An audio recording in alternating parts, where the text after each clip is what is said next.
Okay, decision making is the next section. And sometimes, some of the best decisions actually come from intuition. We don't need to think too hard. We just know what's right. We just do it and we decide. But sometimes we know that a decision requires real concentration. It's something that we have to really think through. And in which case it is very useful to go through a process. There are a few different processes that can be used to help with decision making. But one of those is a 7-step problem solving, which I will show you now. These 7 steps start with definition. First we have to define the problem. Do we really know what it is that we're trying to address or solve? Secondly, data collection. What's really going on? We understand the problem, but now we need some data so that we can quantify it and we can really pick apart where are the details of the problem. Cause analysis. Why is this a problem? What has brought it to our attention? Why, it is a thing, sure, but why is it a problem? Solution planning and implementation. At this stage, it's important just to sort of take time to think through different potential solutions and different potential ways of implementing those solutions, because then you can evaluate the different effects. Afterward, you can try and work out what might be the consequences. And sure enough, when a solution does come and you do then implement it, then you need to afterwards evaluate its effects. Did it have the effect that you were hoping it would do? In fact, you can go back to your data collection stage and say, collecting the same kind of data, has something now changed? Particularly if it was a good solution, can it somehow be standardized? Can you learn lessons from this and say, all right, this worked really well, so we're going to roll this out again in other situations? And finally, can you evaluate the process and say, actually, we have learned something from this? What went well? What didn't go so well? What are we going to learn from this so that we can solve problems better in the future as well? One of the things that is touched upon in here is the fact that in order to have one good idea, actually you need to start by generating a whole bunch of options. And this is one thing that I think very often we get wrong as leaders and managers, is that we need a solution. We've got a problem. We need a solution. There's a good solution, and we go with it. Where actually, not just logic, but a bit of common sense tells us that often the first idea that we have is not necessarily the best idea. And so actually it's best to think of a whole bunch of different ways. How could you solve this problem in 10 different ways? And then as you start, thinking about those different possibilities, then you can filter it down so that you eventually get the solution, which is the one that you then go ahead and implement. But generating these a range of different options is not always as easy as it seems. So here's a few different suggestions on how you can generate options. One solution is when you're on your own. You're sitting at your desk and you need to think of a whole bunch of solutions. Well, one idea is to say, what if there were no fixed dimensions? This problem is encased in a particular context, but what if that context was expanded, was different? Sometimes that can help you to think in a slightly broader way. Maybe you could try doing some mind mapping, where you write down what is the problem. Some people call it a spider diagram, and then you branch off different arms and say, well, what are the different components of this problem? Is there other ways of looking at this? One would be to say, well, what have other people done? Can you Google it? Can you do some research? Can you find out which academics have written about this in the past? Are there alternatives? Who else has tackled a similar kind of problem? Maybe you can choose a particular analogy, because sometimes when we take a real world problem and we change it so that it becomes a story or a picture or You know, instead of this being a problem about a particular HR issue, instead we turn it into a space battle between, these goodies and baddies in space. How would they handle this particular situation? Sometimes by taking it into a completely new field, which is what an analogy can do, sometimes it just frees up our mind and we think, oh, hang on a minute, yes, you could do this. There's an idea. What else could we do? We can, as well as the analogy, we can also think, well, all right, let's get in our time machine and we'll imagine that we're already at the end of the process. We've got a solution. We just don't know what it looks like yet. We've got our solution. Well, now if we were to, what do we need in order to get to that solution? And sometimes, that kind of pretending that we have got there and working backwards, sometimes that can help free up an idea.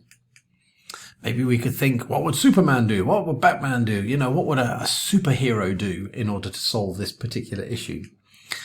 Maybe we could try and structure the problem in our minds and maybe on paper as being the thesis to something that we would want to study. Because sometimes when you break it down as a thesis and you start, dissecting it in that kind of scientific way, sometimes that can help to generate possible new ideas on how to tackle it. Maybe we could think about worst case scenarios. What would be the worst possible way that this might work out? You hope it doesn't happen. But by thinking about it in different ways, that can sometimes generate new ideas. Or it may be that we just need to get a new perspective. How would this look if we were tackling this 10 years ago, 5 years into the future?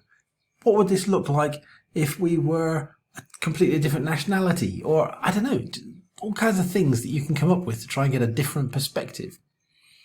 Or maybe you could try and think, well, how could I constrain this? How would I go about solving this if I only had 5 days to do this? Or going to the other extreme and saying, how would I tackle this if I had no resource limitations at all? I've got as much money as necessary. How would I solve this problem? These kind of things can help to come up with new possibles. If you really get stuck, just try staring at yourself in a mirror. Absolutely silent, just stare at yourself in the mirror. Leave it for a little while, keep thinking, and sometimes an idea will come. Sometimes it works, sometimes it doesn't work. Maybe you just need to say the answer out loud. Just start talking. The solution is, and out it comes. Or maybe you need to pray. Maybe God can inspire you to help bring about a great solution. So there's a bunch of solutions or ways of generating solutions if you are completely on your own. But maybe you could find somebody else to help you. Maybe you could find a solution using an external party. Maybe talk to somebody who knows nothing about this particular topic. You're not trying to get their wisdom of somebody who really knows it inside out. No, you want to talk about the problem to somebody who knows nothing, because they will come up with completely novel and new ideas that nobody's ever thought of. If you go and talk to an expert, they'll tell you what the expert answer is. But you're trying to find a different answer. And so sometimes it's quite useful, maybe talk to a child. Go home and talk to the problem with your kids and say, hey kids, how would you solve this if you were in this situation?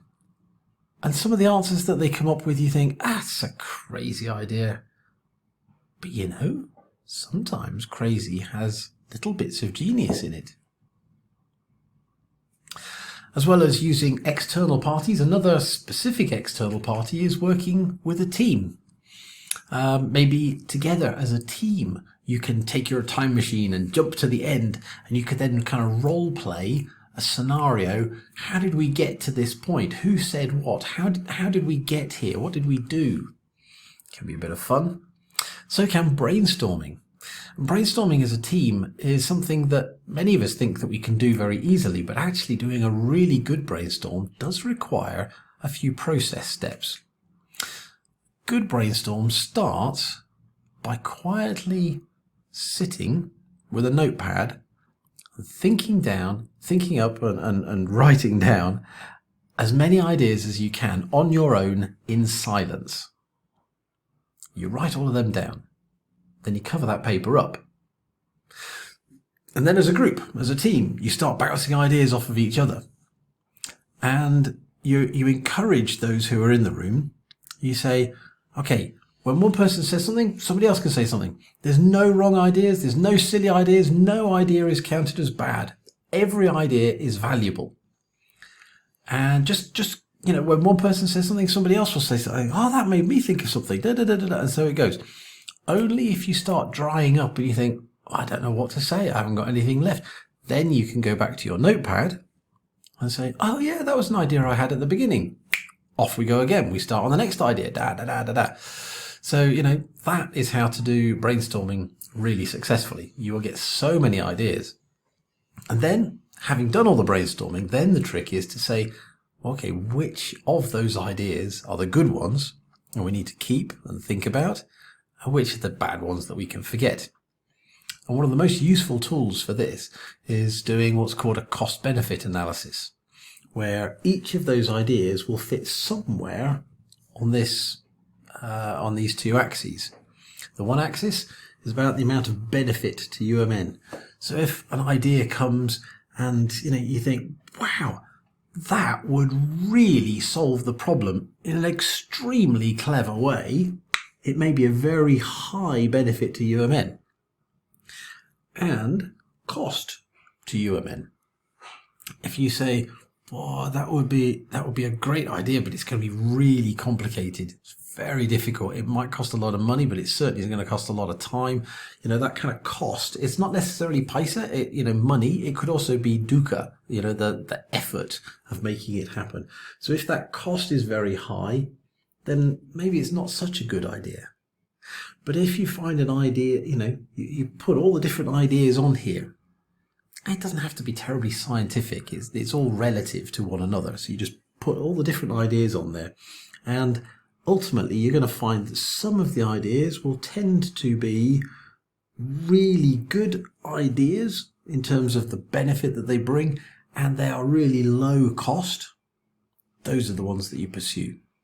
Whereas those ideas which are probably might be good, and also they're actually quite complicated and difficult to progress, those are the ones that you forget.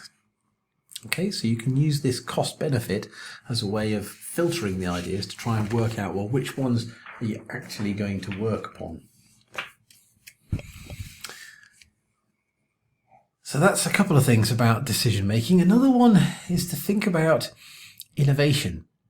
Because when we're trying to come up with a new idea, often we're innovating, we're trying to create something new.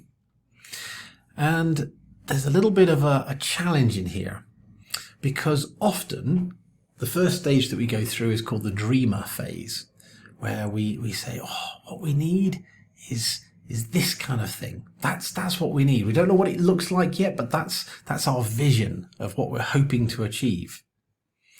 Then kicks in the realist stage, where we say, okay, if that vision is completely possible, if we believe it's possible, let's try and make a plan to make it happen, to make it real.